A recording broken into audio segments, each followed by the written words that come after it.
All right, welcome into another Auburn Live show. I am Justin Hokanson, AuburnLive.com, part of the On3 Sports Network. Glad everybody could join us. If you're not a part of AuburnLive.com, please go subscribe. $10 for the next 12 months. That's the deal right now. Complete team coverage, recruiting coverage. The On3 database is coming. It's amazing. A message board that's blowing up. A lot going on at AuburnLive.com, so make sure you're a part of it. All right, let's jump into this episode of the show. As we always like to do on these Tuesday mornings, as we talk about Bryan Harsin's press conference. We didn't last week with the bye week, and they're back at it.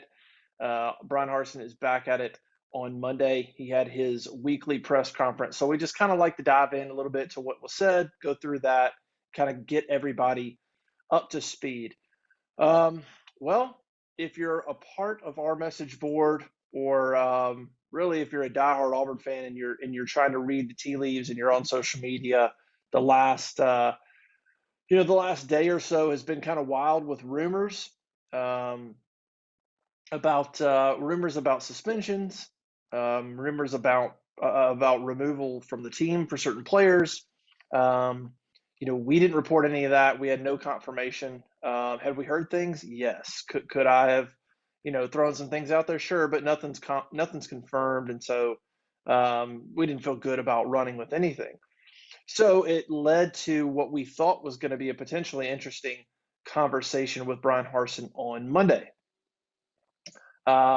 He did not announce any suspensions. He did not announce anything team-related, disciplinary, anything like that. He was asked at one point, would any players miss the rest of the season for any reason? And he answered that in the context of an injury. So the question was asked about an injured player, and the second part of that question was, and also, are there any other players that would miss the rest of the season for any reason? So it kind of gave Harsin an out, and he took it. He said that he answered the question about Jeremiah Wright, and then he talked about there would be not to his knowledge, there's no season-ending injuries that would keep anybody out for the rest of the season. And that wasn't exactly the question. The question was for any reason, and he just focused on injuries. So that was it. I certainly didn't have any interest asking the question. If he wanted to announce it, he was going to announce it. If he didn't, he wasn't going to. If he didn't announce it during his opening statement on whatever, if these rumors are true and whatever issues are going on, if he didn't announce it, then he wasn't gonna announce it in the form of an answer to a question. And so I chose to ask him a different question. So that's where we're at on that. My guess is, I think that, they say where there's smoke, there's fire. I think there's probably something to these rumors. I should take that back. There's something to the rumors. What, who, we don't know yet. My guess is something would be announced Saturday. Maybe not even announced. You just might not see those players on the field, and then we'll just go from there. The only history we have is you go back to Tyrone Truesdale. Now he was a player that was removed from the team, and Bryan Harsin announced that. We broke it at AuburnLive.com, and Bryan Harsin announced it in his opening statement when fall camp got going. And so, I guess you could potentially read into this that nobody's been removed from the team, because if they're gone, there's no reason to not announce that. They're gone. If somebody's been removed from the football team, then you would just say, hey, so-and-so's gone and they're no longer with us. That didn't happen. So if something's going on with players, then it could be suspension oriented, in which you just won't see them on the field on Saturday. And then potentially after the game, they'll be asked about, hey, we didn't see so-and-so dressed out, or we didn't see them. Where are they? And then we'll see how Bryan Harsin answers that question. But as of right now, no news on any of that stuff. It could be a lot of rumors. It could be a lot of overblown stuff. I don't think that's the case, but it's possible. So we'll just have to wait and see. The other, I guess, newsy, controversial question that Bryan Harsin was asked on Monday was about his vaccination status. Here we are, almost November, and we're back around to asking about vaccination status. It was a hot topic, obviously, SEC Media Days, and then going into the season, and then it's died down because, well, we got football to talk about, and Auburn's had virtually no issues with COVID. They had some guys in the in fall camp that sat out, and then there was a player that sat out in the season a little bit, but they've had basically no issues since the start of the season in terms of COVID. And I haven't heard of a lot of issues college football nationwide. I mean, everybody's vaccination status, I feel like it's probably all over the place, but I haven't heard a lot of issues anywhere. Not just players, but even crowds and cities and towns, breakout, nothing. I mean, I don't see, these massive crowds and college football is going like normal, and I haven't heard a word about a spike or anything. But the vaccination status of Bryan Harsin is still really, really important to some people. And that's fine. He gave the same answer he gave in the summer, which is, hey, doesn't matter. Auburn University has this mandate now, in which they're making all employees get a vaccine, be totally vaccinated by December 8th, or unless you have a religious exemption, some type of exemption, I should say. Don't know how that's going to play out. You see Washington State and their head coach in some instances got fired. They tried to have a religious exemption and it was denied. So it doesn't, just because there's an exemption available doesn't mean it's going to be allowed. So we don't know what that means exactly. But Harsin was asked about that, and he gave the same answer. He said, look, mandate or not, I'm going to say the same thing. I'm just not going to talk about any individual's decision, including my own, whether or not to be vaccinated. That's the stance he's taken from the beginning, and he's continuing to take that stance. And that's it. It's really simple. If he's employed, then I would imagine he got the vaccine or he got the exemption.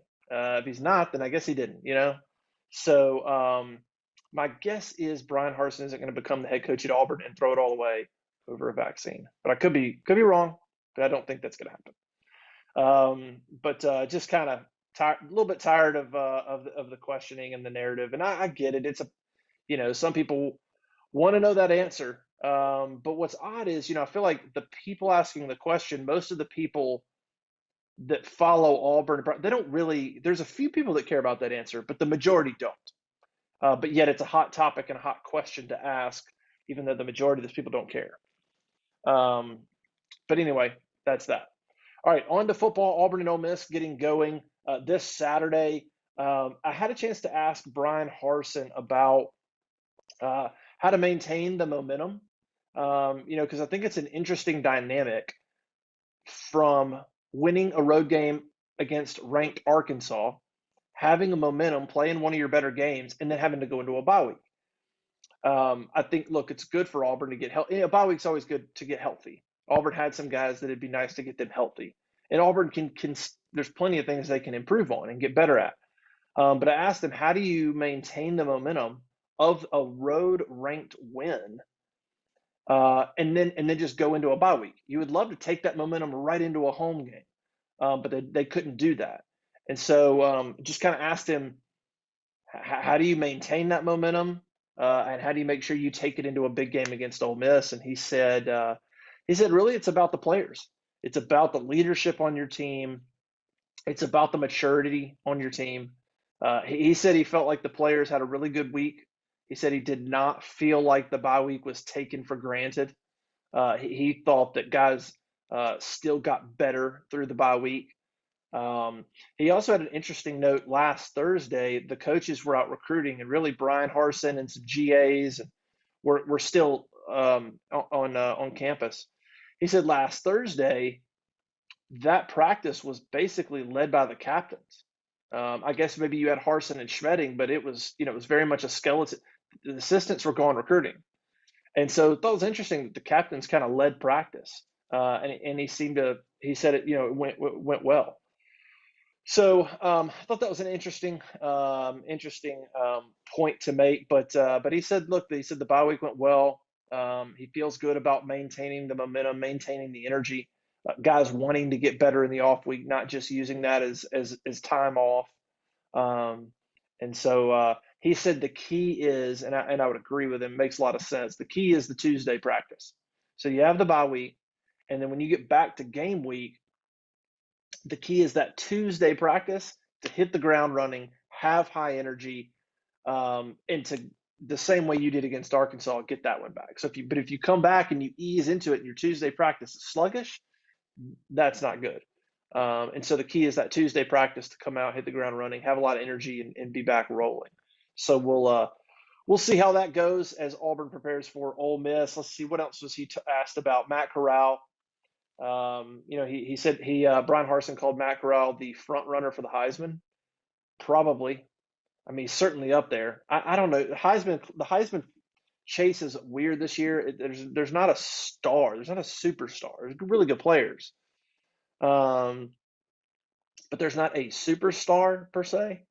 And so I'm not sure who's going to win, but Corral's up there. I mean, he's having a really good year. If Ole Miss were to come to Auburn and win that game, and they're 7-1, and Matt Corral, if they keep winning, he'll be a finalist. I would say I would feel confident in saying that. But Harsin was asked about Matt Corral, and he just praised the guy. Said he's a tough physical player. He said he called him a football player. Said he makes really good decisions. You look at on the season, Matt Corral's got 15 touchdowns, 1 interception, 400 plus yards rushing, completing 66% of his passes, I believe. So fantastic player. Tennessee probably did one of the best jobs against the pass because they were dropping back and they limited Matt Corral to about 50% passing. But because of that, Matt Corral had all the room in the world to run. He ran the ball 30 times for like 200 yards. So it's really pick your poison with him. If you drop back and try to limit big plays, he's a good enough athlete that he's just going to scramble and take what's in front of him, and it just makes it really hard to deal with. So we'll see how that goes. But a lot of high praise from Bryan Harsin to Matt Corral. We also asked Bryan Harsin about the left tackle position for Auburn. Austin Troxell was banged up, didn't play against Arkansas. Killian Zaire played well, and now Troxell's back, healthy enough to practice. Bryan Harsin said, but he said, "Look, now that's a competition. Troxell and Zaire, that's a competition, and so that's good. That's good for Auburn. As a whole, I think this offensive line needs. They just need more competition this year, next year, whatever. They need more good players across the offensive line to create more competition there. And so I think he's excited about Bryan Harsin is about Zaire playing a little bit and maybe up, raising the level of play at that left tackle position just a little bit. I would imagine Troxell starts against Ole Miss if he's healthy, but wouldn't shock me at all if Zaire gets in the game. They've already rotated guards at times between Tayshawn Manning and Alec Jackson and Brandon Council. They've already rotated guards. Wouldn't be shocked if even if Troxell's healthy, if Zaire comes into the game and plays. Big guy, raw, but man, big guy. So we'll see kind of how that left tackle position shakes out. We also talked to Bryan Harsin about the running game. Just needing to continue to improve. Tank Bigsby hasn't rushed for 100 yards since the Penn State game. Auburn's run game is really stalled. Now, there's reasons for that, right? Georgia, that's a reason. Arkansas goes from a 3-down front to a 4-down front. Arkansas was getting gashed in the run game. And so against Auburn, they brought a 4th man up. Okay, so that was a difference. They kind of sold out to stop the run.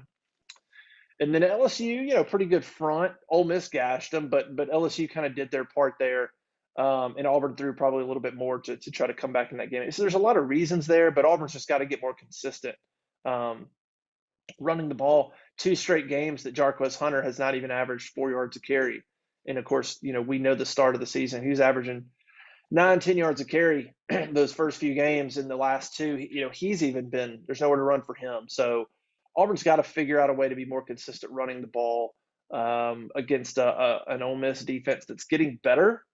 It's getting better. But, there's got to be, if you can't run on Ole Miss and you didn't on Arkansas, then you're going to have a tall task when you face Texas A&M and Alabama later in the year. You already saw what happened against Georgia, but Georgia's kind of even a different animal than those two. But you have to start to show some success here against Ole Miss. Bye week, home game. Auburn needs to go for 150 or more rushing the football, and so we'll see if they can do that. We'll just kind of have to wait and see. Ole Miss is an aggressive defense; they're playing better, and so we'll just sort of have to see how that goes. So that was kind of the highlights of what Bryan Harsin talked about. Nothing groundbreaking, like we said.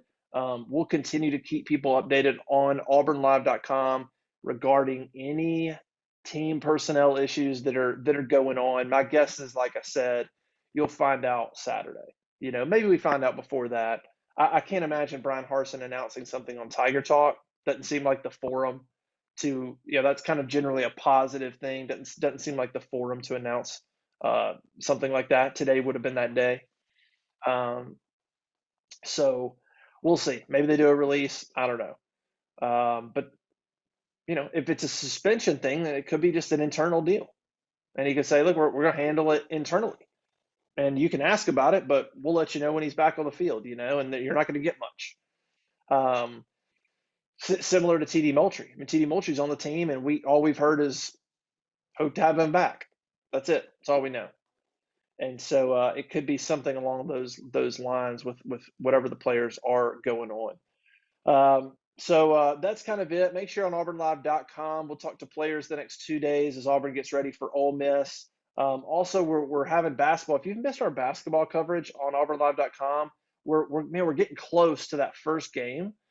We've been counting down the basketball roster of what we think are the best players on the team based on what we've seen, based on talking to sources. And these next few days, we're about to count down 3, 2, and 1. So make sure you're at AuburnLive.com and go read 11 through 4 that are up now. It's an analysis breakdown of every player on the team. We're about to count down the top 3 players and what they bring to the table for Auburn basketball. So make sure you're part of that. And we'll be back later in the week to talk more football. Go check out Mondays with Bryan Harsin on AuburnLive.com to see everything that he had to say. Be on the corner, the community message board, to get a bunch of recruiting updates from Jeffrey Lee and Cole Pinkston. And hopefully we will see you there. AuburnLive.com. Until next time, see ya.